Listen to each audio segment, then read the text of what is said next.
The parents of Ethan and his 4 friends had always viewed them as nothing but trouble. At only 16, they were already heading down a dark path, one that seemed to lead straight to prison. Drinking, constant rebellion, and a recent stint in police custody for breaking into an elderly man's house, vandalizing his property, and stealing from him, they had all but given up hope. Their frustration grew. How could they turn their sons into responsible, upstanding members of society? After several weekend meetings, where the parents discussed possible solutions while giving their sons some space, they came up with a plan.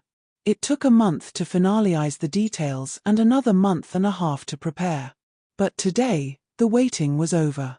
It was time for the 5 boys to face the consequences of their actions. After today, they would no longer be the wild teenagers who caused endless headaches. Finally, they would learn discipline and responsibility. The first weekend of the Easter holidays had arrived, and the boys were looking forward to some much-needed relaxation. They planned to meet up at Ethan's house and spend the afternoon playing video games in his room. The mothers, under the pretense of meeting for coffee, tagged along as well. Once all 4 of Ethan's friends had arrived and were absorbed in their games, the plan was set into motion. At around 11 o'clock, 2 hours after their arrival, Ethan's mother, Mrs. Roberts, called them down for an announcement. The 5 boys entered the dining room, where their 4 mothers were sitting at the table, 5 empty chairs arranged for them. Mrs. Roberts gestured toward the seats.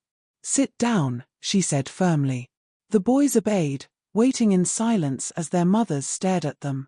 Ethan, a smaller boy with messy brown hair and striking blue eyes, was dressed in a pair of ripped black jeans and a red t-shirt with one sleeve torn off. He rarely went anywhere without a toothpick in his mouth, believing it made him look cool. His friends were a diverse group in terms of appearance. Louis Fisher, towering over the others, looked older than his 16 years with deep green eyes and jet black hair. He wore a basketball jersey and long blue jeans. Like Ethan, he often had a toothpick, both as a style choice and a sign of group membership. Diego Hopkins, similar in size to Ethan, wore a green and blue shirt with the sleeves intact, unlike the others. He had brown eyes, dark brown hair with blonde highlights, and a bandana around his neck. Sam Barker, with a medium build, wore a black t-shirt and jeans. His striking blue eyes and black hair with crimson streaks made him stand out, his hair gelled back from his eyes. Leon Hopkins, Diego's older brother, was more muscular than the others.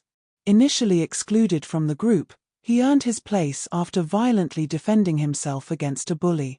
With lighter brown hair and eyes like Diego's, he wore torn black jeans and an electric blue t-shirt. The 4 mothers continued, explaining, "As you're well aware, you were recently released from police custody, at our expense. We had planned to use the money we paid at the station to secure college dorm rooms for you when you leave high school. Now, we're not even sure you'll get into college, and all those years of saving have been wiped out in a single afternoon. Well, this punishment has taken us months to prepare, and now it's time for it to pay off," Mrs. Roberts explained. Ethan smirked and looked at her. "So, what's the punishment?" he asked mockingly, almost daring the mothers to explain. "Over the past month and a half, while you were at home listening to your favorite songs, your brains were receiving hypnotic suggestions," Mrs. Fisher explained, pulling a tube of bright red lipstick from her purse. "For example, Louis, take this lipstick and put it on." "Yeah, right." Like-eyed Louis began, but he stopped mid-sentence. He stood up and, to his own surprise, walked over to his mother, took the lipstick, applied it, and handed it back. "What the hell just happened?" "This demonstrates our control over you," Mrs. Hopkins said with a smile. "The 5 of you have been hypnotized with a trance so strong that only we can break it. You will obey every command we give. To keep you safe from accidental triggers, you'll only follow commands from your own mother." She grinned. "And when we do give you a command, you will obey it without question. Now, boys, we're going home to continue your punishment. Come along. Oh, and thanks for the coffee, Lisa," she added, nodding at Mrs. Roberts. As she stood to leave, Diego and Leon found themselves following her, unable to resist. Mrs. Barker and Mrs. Fisher also got up to leave, continuing with their son's punishment. They planned to meet up later after the boys had been given their proper attire. The payback had begun. A few minutes after Ethan's friends and their mothers left, he stared at his mother for a long moment before she said, "Get up and come with me." She stood and went upstairs, and Ethan reluctantly followed. When she entered the guest bedroom, Ethan noticed the closet was filled with very feminine clothing. Sitting on the bed, his mother flashed him an unsettling grin. Ethan knew this would be a nightmare he might never wake from. "Sit down, Elaine," his mother instructed. Without thinking, he sat on the bed immediately, and his mother touched his head. "Nap time, sleepyhead." Ethan fell back onto the bed, wondering why she had called him Elaine. As he drifted into an unusually deep sleep, Ethan thought, "Why did she call me Elaine?" When Ethan woke up, something felt off. He tried to move but couldn't. He looked around and saw his mother sitting at the foot of the bed. "Welcome to part 1 of your punishment, Ethan," she said. "Who?" Ethan asked, confused. "Who are you talking to? And why can't I move?" "Oh, I forgot. While you were sleeping, I made some changes to your mind. Like your name, for example." "What is it again?" his mother asked. "How could you forget?" "My name's Elaine," Ethan replied. As soon as the words left his mouth, he realized what he had said. His true name returned to his mind. "I'm Ethan, not Elaine," he thought, baffled. "What the? Why did I think my name was Elaine?" "See," his mother said. "You'll say your name is Elaine when asked. And what do you like to do?" Ethan tried to resist, but the words escaped him. "I like to go shopping for dresses, and I love fashion shows and all things girly," he said, subconsciously raising his voice slightly higher than usual. "Oh, I see you noticed that effect," his mother commented. "Each time you answer a question like that, your voice will get a little higher. And there are more triggers only I can use, like this one." She smirked before saying, "Date night." Suddenly Ethan found that he was able to move, and when he looked down, he realized that he wasn't wearing anything.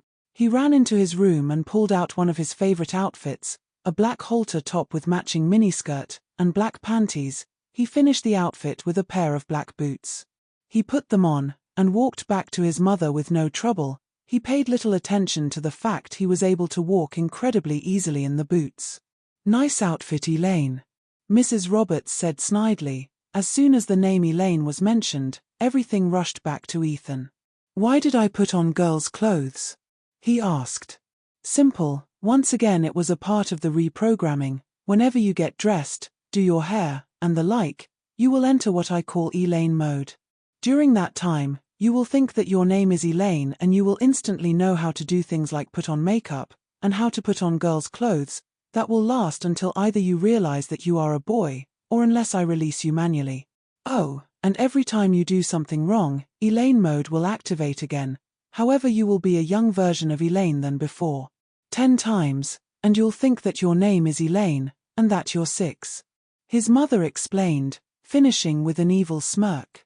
"Oh, and you'll find that you now need a diaper when I tell you. When I do, you'll instantly enter a trance, put on a diaper, and go to bed. Then, for 24 hours starting from when you wake up, some of your abilities will be reduced to that of a baby. You'll find that you have the inability to use anything but a diaper for toilet purposes, that you'll find it hard to walk, and that you'll be unable to chew solid food. You'll only be able to eat baby food, or suck on a bottle, your thumb, or a pacifier.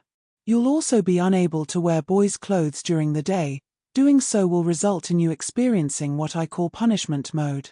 During this time you will come to me on the spot, and well, you find out.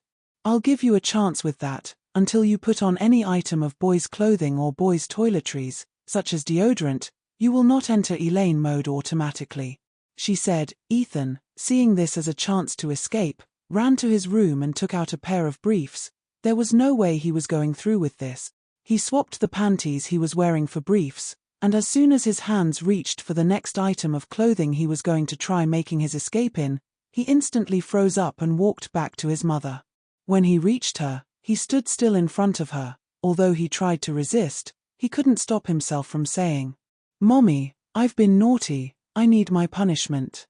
"Of course, dear, just remember, you will be aware of what you're doing and you did bring this upon yourself," his mother said, taking a small pouch out of the bedside table. Ethan reached inside and took a small slip of paper from the pouch. When he opened the slip, he read the word on it out loud. "Lucy.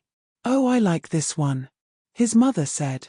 "Do you remember that time you blacked out for a while, and then woke up with a bow in your hair?" she asked. "Yeah, why, was that this Lucy thing?" Ethan asked, scared. "Yes. During the Lucy trance you'll be one of the most feminine people around. Not only that, you'll find that you love to play at being a baby," his mother explained before saying the trigger words. "Baby Lucy's come to play. Don't forget to join me on Patreon for exclusive content,